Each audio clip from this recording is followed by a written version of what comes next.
Hello everyone, स्वागत है आप सबका आपके अपने यूट्यूब चैनल गुरुकुल एकेडमी के अंदर। तो दोस्तों, जैसा आप सब जानते हैं कि हम लोग अपनी क्लास 12 की जो पॉलिटिकल साइंस बुक है इंडिया वाली, उसका चैप्टर 6 होता था क्राइसिस ऑफ डेमोक्रेटिक ऑर्डर, उसको डिस्कस कर रहे थे। इसके पहले वीडियो के अंदर हमने इस चैप्टर के इंट्रोडक्शन को देखा था, ओवरव्यू को देखा था, इमरजेंसी जो 1975 के अंदर लगाई गई थी वो क्यों लगाई गई थी, उसके लगाने के कारण क्या क्या थे, इन सारी चीजों को था हमने इसके पहले की वीडियो के अंदर था वो कवर कर लिया था। और मैं उम्मीद करता हूं कि आपको वो सारे वीडियोस जो था अच्छे लगे होंगे।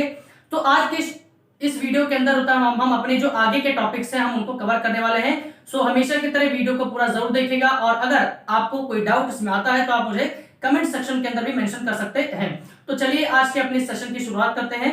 देखिए, आज हमारा जो पहला टॉपिक होने वाला है वो है कॉन्सिक्वेंसेस ऑफ इमरजेंसी ऑफ 1975।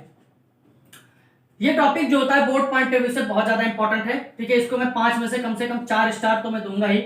ठीक है, बहुत ज्यादा इंपॉर्टेंट है ये। डायरेक्टली आपसे होता है सवाल पूछा जाएगा कि 1975 में इंदिरा गांधी जी ने, ठीक है, 25 जून 1975 को जो इमरजेंसी इंदिरा गांधी जी ने लगाई थी उसके कॉन्सिक्वेंसेस क्या क्या थे, उसके क्या क्या परिणाम हुए, वो हमको जो होता है डिस्कस करना है इस वीडियो के अंदर। और ऐसा ही सवाल आपको डायरेक्टली बोर्ड के अंदर देखने को मिल सकता है। तो अब 1975 के जो इमरजेंसी लगाई गई थी उसके क्या क्या कॉन्सिक्वेंसेस हुए उसको होता है हम डिस्कस करने वाले हैं। देखिए, सबसे पहला कॉन्सिक्वेंस जो था इस इमरजेंसी का वो ये था कि जितने भी हमारी कंट्री के अंदर जो पॉलिटिकल क्राइसिस चल रही थी, जितनी भी हमारी कंट्री के अंदर जो पॉलिटिकल क्राइसिस चल रही थी, ठीक है, अगर आपको याद हो तो 1975, ठीक है, जब इमरजेंसी लगाई गई थी 25 जून 1975 की, तो उससे पहले हमारे देश के अंदर था बहुत ज्यादा बवाल मचा हुआ था। ठीक है, जो आम लोग हैं वो भी सरकार के खिलाफ प्रोटेस्ट कर रहे थे क्योंकि हमारे देश की इकोनॉमिक कंडीशन बहुत ज्यादा बेकार हो गई थी, सोशल कंडीशन बहुत ज्यादा बेकार हो गई थी। अपोजिशन पार्टी के जितने भी लीडर्स थे वो सबके सब जो थे इंदिरा गांधी जी के खिलाफ, कांग्रेस पार्टी के खिलाफ प्रोटेस्ट कर रहे थे। बिहार मूवमेंट चल रहा था, गुजरात मूवमेंट चल रहा था, रेलवे वर्कर्स ने भी प्रोटेस्ट करना शुरू कर दिया था। तो पूरे के पूरे देश के अंदर सभी लोगों ने मिलकर के इंदिरा गांधी जी के खिलाफ प्रोटेस्ट कर रहे थे। लेकिन जब 1975 के अंदर ये इमरजेंसी लगाई गई तो ये इमरजेंसी लगते ही ये जितने भी प्रोटेस्ट, जितने भी डेमोन्स्ट्रेशन, जितने भी स्ट्राइक कांग्रेस पार्टी के खिलाफ, इंदिरा गांधी के खिलाफ चल रही थी, ये सब की सब जो थी वो खत्म हो जाती है। क्यों खत्म हो जाती है? क्योंकि इंदिरा गांधी जी ने क्या किया, जितने भी लोग थे या फिर जितने भी अपोजिशन पार्टी के मेंबर थे जो कि इंदिरा गांधी जी के खिलाफ प्रोटेस्ट कर रहे थे, उन सबको जो था इंदिरा गांधी जी ने जेल में डलवा दिया। उन सबको प्रिवेंटिव डिटेंशन के तहत जो था जेल में डलवा दिया गया। ठीक है, प्रिवेंटिव डिटेंशन क्या होता है अभी उसको इसके ऊपर बात करने वाले हैं। ठीक है, लगभग जो था 676 लीडर्स को, अपोजिशन के लीडर्स को, प्लस लगभग 1 लाख जो थे कॉमन पीपल्स को जो था इंदिरा गांधी जी ने इस इमरजेंसी पीरियड के दौरान जो था वो जेल में डलवा दिया। अब जब प्रोटेस्ट करने वाले लोग सड़क पर नहीं है, वो जेल के अंदर जा चुके हैं, तो प्रोटेस्ट कौन करेगा? इसी की वजह से क्या था, ये जो पॉलिटिकल क्राइसिस, जितने भी स्ट्राइक, प्रोटेस्ट, डेमोन्स्ट्रेशन हमारी कंट्री के अंदर इंदिरा गांधी जी के खिलाफ चल रहे थे, वो सब आकर के खत्म हो जाते हैं। समझ में आई इतनी सी बात? अपोजिशन पार्टीज के जो लीडर्स थे और कॉमन पीपल को अरेस्ट करने के साथ साथ क्या था, ऐसे जो भी सोशल ऑर्गेनाइजेशन जो कि इंदिरा गांधी जी के खिलाफ प्रोटेस्ट कर रहे थे, जैसा कि हो गया आरएसएस हो गया, राष्ट्रीय स्वयं सेवक संघ हो गया, प्लस जमायत इस्लामी, ठीक है, ये 2 ऑर्गेनाइजेशन जो थे जो कि इंदिरा गांधी जी के खिलाफ प्रोटेस्ट कर रहे थे, इनके ऊपर भी जो था सरकार ने बैन लगवा दिया। सरकार ने ये कहा कि ये जो आरएसएस है और जो जमात इस्लामी है ये हमारी सोसाइटी के अंदर डिसहार्मनी क्रिएट कर सकता है, हमारी सोसाइटी के अंदर जो पीस है, जो स्टेबिलिटी है, उसको डिस्टर्ब कर सकता है, इसलिए सरकार ने इन दोनों ऑर्गेनाइजेशन को बैन करवा दिया। समझ में आई इतनी सी बात? अब हम यहाँ पे थोड़ा सा बात करने वाले हैं प्रिवेंटिव डिटेंशन के बारे में। देखिए, प्रिवेंटिव डिटेंशन होता क्या है मैं आपको समझाता हूं। प्रिवेंटिव डिटेंशन बेसिकली आप कह सकते हो एक तरीके का मैकेनिज्म होता है। ठीक है, एक मैकेनिज्म होता है या फिर एक तरीके का एक ऐसा प्रोविजन है हमारे इंडियन कॉन्स्टिट्यूशन का जो कि हमारी सरकार को इंपावर करता है। ठीक है, हमारी सरकार को अलाउ करता है कि अगर हमारी सरकार को लगता है कि कोई भी एक ऐसा व्यक्ति हमारे कंट्री के अंदर कुछ ऐसी एक्टिविटी करने वाला है, ठीक है, अगर हमारी सरकार को ऐसा लगता है कि कोई भी पर्सन हमारी सोसाइटी का कुछ ऐसी एक्टिविटी करने वाला है जिससे हमारी कंट्री की जो सिक्योरिटी है, जो पीस है, जो स्टेबिलिटी है, उसको खतरा हो सकता है, हमारी कंट्री की यूनिटी, इंटीग्रिटी को खतरा हो सकता है, तो हमारी सरकार जो होती है वो ऐसे व्यक्तियों को अरेस्ट कर सकती है और उनको जेल में डाल सकती है। नॉर्मल सर्कमस्टांसेस में क्या होता है कि जब कोई व्यक्ति गलती करता है, कोई क्राइम करता है, तभी उसको अरेस्ट कर सकते हैं। लेकिन प्रिवेंटिव डिटेंशन के तहत क्या होता है, अगर किसी व्यक्ति पे शक भी हो कि ये कोई ऐसी अनलॉफुल एक्टिविटी करने जा रहा है, ठीक है, अगर कोई शक भी हो कि ये पर्टिकुलर व्यक्ति जो है वो कोई अनलॉफुल एक्टिविटी कर सकता है जिससे हमारी कंट्री की सिक्योरिटी को खतरा हो सकता है, तो सरकार जो होती है वो उसको बिना, चाहे वो क्राइम करे चाहे ना करे, इस शक के आधार पर भी होता है उस व्यक्ति को उठा करके जेल में डाल सकती है।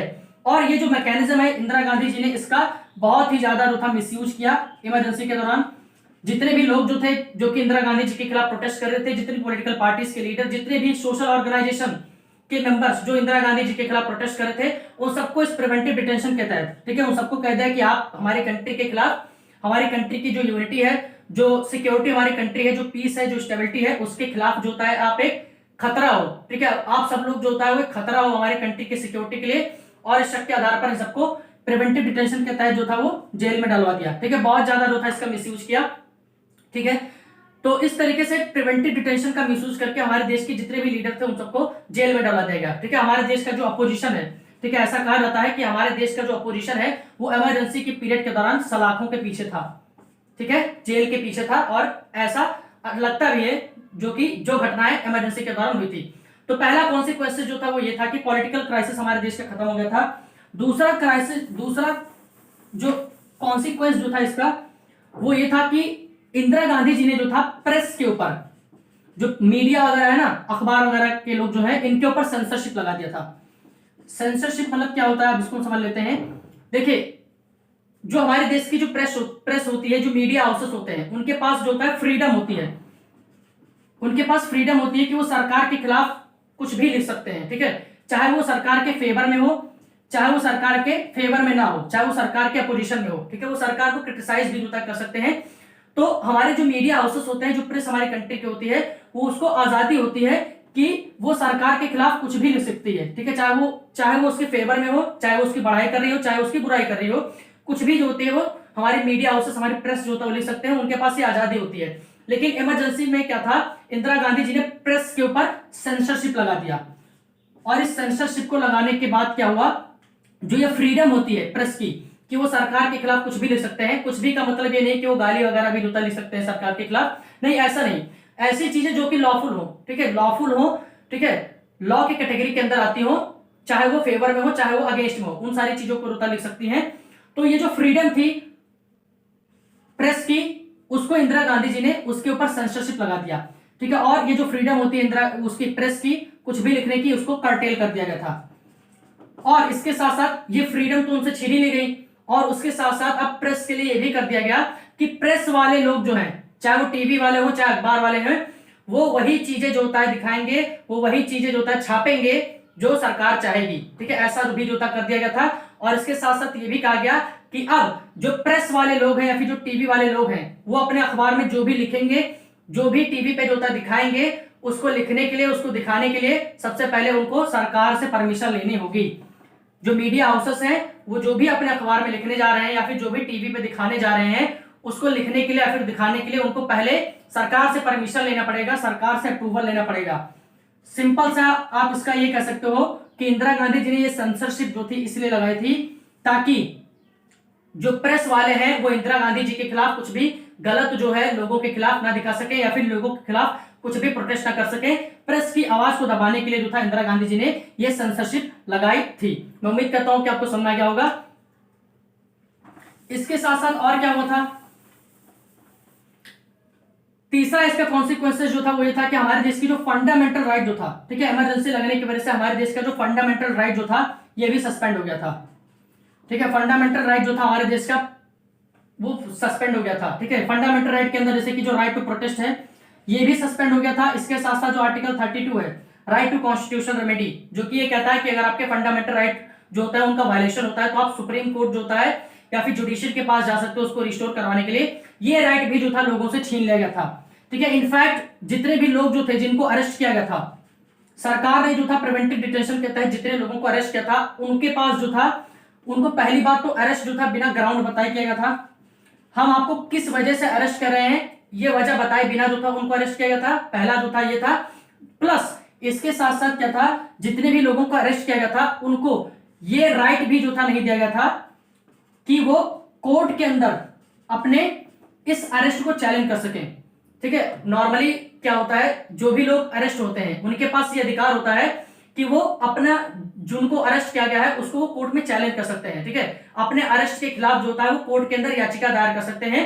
ठीक है, जैसे कि हैबियस कॉर्पस वगैरह, रिट वगैरह होती है ना, तो जो अरेस्ट हुए लोग होते हैं वो अपने अरेस्ट के खिलाफ जो होता है सरकार के अंदर याचिका, वो कोर्ट के अंदर जो होता है याचिका दायर कर सकते हैं, और उससे क्या होता है उनको बाद में राहत भी मिल जाती है। ठीक है, ये प्रक्रिया आगे जो होती है चलती रहती है। लेकिन इमरजेंसी के दौरान पहली बात तो ये किया गया कि लोगों को बिना ग्राउंड बताए कि उनको किस लिए अरेस्ट किया जा रहा है वो भी छीन लिया गया, प्लस उनके पास जुडिशरी में यानी कि कोर्ट में जो होता है अपने अरेस्ट को चैलेंज करने का जो अधिकार होता है वो भी उनसे छीन लिया गया। ठीक है, यानी कि वो कोर्ट के अंदर भी रुता नहीं जा सकते थे, और जो उनको अरेस्ट किया गया था उसके खिलाफ आवाज भी कोर्ट के अंदर नहीं लगा सकते थे। कुल मिलाकर के आप कह सकते हो कि जो जुडिशरी के दरवाजे थे वो जितने भी अरेस्ट हुए लोग थे उनके खिलाफ, उनके लिए जो था बंद हो चुके थे। तो ये एक तो ये हुआ था। ठीक है, अगला हमारा कॉन्सिक्वेंसेस जो था इसका वो ये था कि हमारे देश की, तो आप देख सकते हो कि हमारे देश की जो डेमोक्रेसी है, हमारे देश का जो डेमोक्रेसी है, ठीक है, हमारे देश का जो लोकतंत्र है, जो नॉर्मल डेमोक्रेसी है, वो आप कहीं ना कहीं जो होती है वो सस्पेंड हो चुकी है। लोगों के पास प्रोटेस्ट करने के अधिकार नहीं है, लोगों को अपने अरेस्ट के खिलाफ जो था आवाज लगाने के अधिकार नहीं है। तो कहीं ना कहीं आप कह सकते हो कि हमारी जो डेमोक्रेसी है वो सस्पेंड हो चुकी है इस इमरजेंसी के दौरान। ठीक है, अगला कॉन्सिक्वेंसेस जो था इसका वो ये था कि इंदिरा गांधी जी ने जो था इस समय बहुत सारे कॉन्स्टिट्यूशनल अमेंडमेंट पास किए थे, बहुत सारे कॉन्स्टिट्यूशनल अमेंडमेंट जो था इस समय पास किए थे। जैसे अभी हम उसको डिस्कस करने वाले हैं। हमारे भारत की राजनीति के इतिहास का जो सबसे अब तक का जो कंट्रोवर्शियल अमेंडमेंट रहा है वो रहा है 42nd कॉन्स्टिट्यूशनल अमेंडमेंट एक्ट। ठीक है, 42nd कॉन्स्टिट्यूशनल अमेंडमेंट एक्ट 1976, 1976 में। इस कॉन्स्टिट्यूशनल अमेंडमेंट एक्ट को जो है मिनी कॉन्स्टिट्यूशन भी कहा जाता है। मिनी कॉन्स्टिट्यूशन क्यों कहा जाता है? क्योंकि इस समय इस कॉन्स्टिट्यूशन के तहत जो था हमारे संविधान के अंदर इतने ज्यादा जो थे बदलाव कर दिए गए थे, इतने ज्यादा जो थे बदलाव कर दिए गए थे कि लगता था कि एक नए तरीके का संविधान जो था वो तैयार हो गया है। ठीक है, पूरा कॉन्स्टिट्यूशन ही जो था बदल करके रख दिया गया था। इसके वजह से इसको मिनी कॉन्स्टिट्यूशन कहते हैं। और ये 42nd कॉन्स्टिट्यूशनल अमेंडमेंट एक्ट जो था ये इमरजेंसी पीरियड के दौरान ही पास किया गया था इंदिरा गांधी जी के द्वारा। इसके तहत जो था बहुत सारे परिवर्तन जो थे वो इंदिरा गांधी जी ने अपने फेवर में कॉन्स्टिट्यूशन में करने की कोशिश की थी। ठीक है, जैसे कि सबसे पहले तो इंदिरा गांधी जी ने देखा कि अगर आपको याद हो तो इंदिरा गांधी जी के जो इलेक्शन जो था उसको इलाहाबाद हाई कोर्ट के अंदर चैलेंज किया गया था। तो उससे बचने के लिए क्या किया इंदिरा गांधी जी ने, संविधान में ये जो प्रोविजन था कि आप जो होता है किसी के भी इलेक्शन को चैलेंज कर सकते हो कोर्ट के अंदर, इस प्रोविजन को हटा दिया। ठीक है, इंदिरा गांधी जी ने जो था एक कॉन्स्टिट्यूशनल अमेंडमेंट पास किया।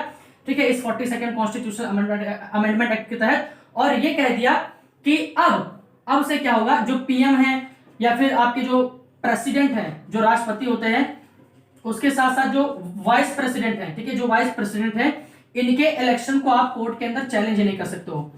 ठीक है, जो प्रधानमंत्री, उपराष्ट्रपति और राष्ट्रपति, इनके इलेक्शन को आप कोर्ट के अंदर चैलेंज नहीं कर सकते हो। ये प्रोविजन जो था इन्होंने इंदिरा गांधी जी ने इमरजेंसी पीरियड के दौरान जो था पास कर दिया। इसके साथ साथ और भी बहुत सारी चीजें 42nd कॉन्स्टिट्यूशनल अमेंडमेंट एक्ट के तहत की गई थी। ठीक है, जैसे पार्लियामेंट का जो टेन्योर होता है, नॉर्मल टेन्योर 5 साल का होता है, लेकिन इंदिरा गांधी जी ने जो था इसको 6 साल जो था कर दिया। ऐसे बहुत सारे जो कॉन्स्टिट्यूशनल अमेंडमेंट एक्ट जो था, बहुत सारे अमेंडमेंट जो थे इंदिरा गांधी जी ने इस 42nd कॉन्स्टिट्यूशनल अमेंडमेंट एक्ट के तहत पास किए थे। अब इंदिरा गांधी जी ने जो था ये जितने भी एक्टिविटीज, जितने भी अनलॉफुल एक्टिविटीज, जितने भी इलीगल एक्टिविटीज, जितने भी अब्यूसिव एक्शन इंदिरा गांधी जी ने जो था लोगों के खिलाफ लिया था, इसके खिलाफ लोगों ने जो था प्रोटेस्ट भी किया। ठीक है, कुछ प्रोटेस्ट जो था वो जो लोग बच गए थे उन्होंने इंदिरा गांधी जी के इस अनलॉफुल एक्टिविटी के खिलाफ जो था प्रोटेस्ट भी किया। ठीक है, जैसे कि ऐसे पॉलिटिकल लीडर या फिर ऐसे आम लोग, ठीक है, जो कि पहली बाजी में अरेस्ट नहीं हुए थे। ठीक है, कुछ लोग जो थे जो कि बच गए थे अरेस्ट होने से इंदिरा गांधी जी के हाथों से, तो ऐसे लोग क्या हुए, अंडरग्राउंड हो गए। और ये जो इमरजेंसी जो इंदिरा गांधी जी ने लागू किया था और ये जितनी भी अनलॉफुल एक्टिविटीज जो कि इंदिरा गांधी जी कर रही थी उसके खिलाफ जो था उन्होंने अंडरग्राउंड होकर के प्रोटेस्ट को जारी रखा। ठीक है, प्रोटेस्ट को जो था बंद नहीं किया। ठीक है, इसके साथ साथ जो था दूसरी बात ये थी कि कुछ हमारे देश के जो न्यूज़पेपर थे, कुछ न्यूज़पेपर्स ने, ठीक है, जैसे कि स्टेटसमैन हो गया, ठीक है, इंडियन एक्सप्रेस हो गया, ये सारे न्यूज़पेपर प्लस कुछ मैगजीन्स जैसे कि सेमिनार है, बहुत इंपॉर्टेंट है, 1 मार्क्स में पूछेगा आपसे, प्लस मेन स्ट्रीम जैसी मैगजीन जो थी, इन सब ने जो था जो प्रेस सेंसरशिप जो कि इंदिरा गांधी जी ने लागू किया था उसके खिलाफ प्रोटेस्ट करने के लिए जो न्यूज़पेपर जो था ये स्टेटसमैन और इंडियन एक्सप्रेस, इन्होंने जो था अपने न्यूज़पेपर के अंदर ब्लैंक स्पेस जो था वो छोड़ दिया। सरकार जब प्रेस वालों से उनको कुछ भी छापने की जो उनकी आजादी जो थी, उनकी जो फ्रीडम जो थी उसको छीन लिया गया, तो उसके खिलाफ जो ये न्यूज़पेपर वाले के लोग जो थे इन्होंने अपने न्यूज़पेपर के अंदर ब्लैंक स्पेसेस जो थे छोड़ करके सरकार के खिलाफ, सरकार के इस कदम के खिलाफ, सरकार के इस प्रेस सेंसरशिप के खिलाफ प्रोटेस्ट किया। उसके साथ साथ जो मैगजीन जो थी, ठीक है, ये जो सेमिनार प्लस मेन स्ट्रीम जो मैगजीन जो थी, इन्होंने सरकार के प्रोटेस्ट में अपनी जो ये मैगजीन जो थी दोनों इसको बंद कर दिया। इन्होंने कहा कि आप हमसे अगर हमारी फ्रीडम छीन लोगे तो हम खबर ही नहीं छापेंगे। प्रोटेस्ट करने के लिए क्या हुआ, इन्होंने अपनी दोनों को मैगजीन को जो था बंद करवा दिया। इसके साथ साथ हमारे देश के जो थे एक बहुत ही बड़े राइटर हैं, एक बहुत ही बड़े हिंदी राइटर थे, अगर आप सबको याद हो, फणीश्वर नाथ रेणु जी, सॉरी फणीश्वर नाथ रेणु जी हैं, प्लीज आप एक बार स्पेलिंग देख लीजिएगा। फणीश्वर नाथ रेणु जी, ठीक है, जो कि हिंदी राइटर हैं, ठीक है, इनको पद्मश्री भी जो मिला हुआ था, ठीक है, पद्मश्री जो था मिला हुआ था। तो इन्होंने जो था इंदिरा गांधी जी के खिलाफ, ठीक है, या फिर आप कह सकते हो जो इमरजेंसी इंदिरा गांधी जी ने लगाई थी, जो डेमोक्रेसी को उन्होंने सस्पेंड किया था, उसके खिलाफ प्रोटेस्ट में इन्होंने अपना ये पद्मश्री जो था वापस कर दिया। इसके साथ साथ एक और बहुत ही फेमस कन्नड़ राइटर थे, ठीक है, जिनका नाम था शिवराम कथन, शिवराम कारंत जिनका नाम था, इन्होंने भी जो था, इनको भी पद्म भूषण मिला हुआ था, पद्म भूषण। इन्होंने भी जो था इमरजेंसी के खिलाफ प्रोटेस्ट में अपना ये पद्म भूषण जो था वो सरकार को लौटा दिया था।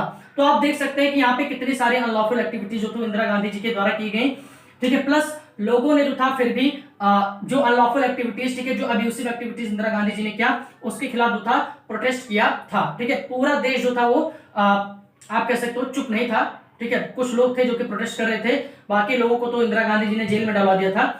तो मैं उम्मीद करता हूं कि आपको ये आज का सेशन अच्छा लगा होगा। बाकी की चीजें अपने नेक्स्ट वीडियो के अंदर डिस्कस करने वाले हैं, और तब तक के लिए आप सभी को थैंक यू।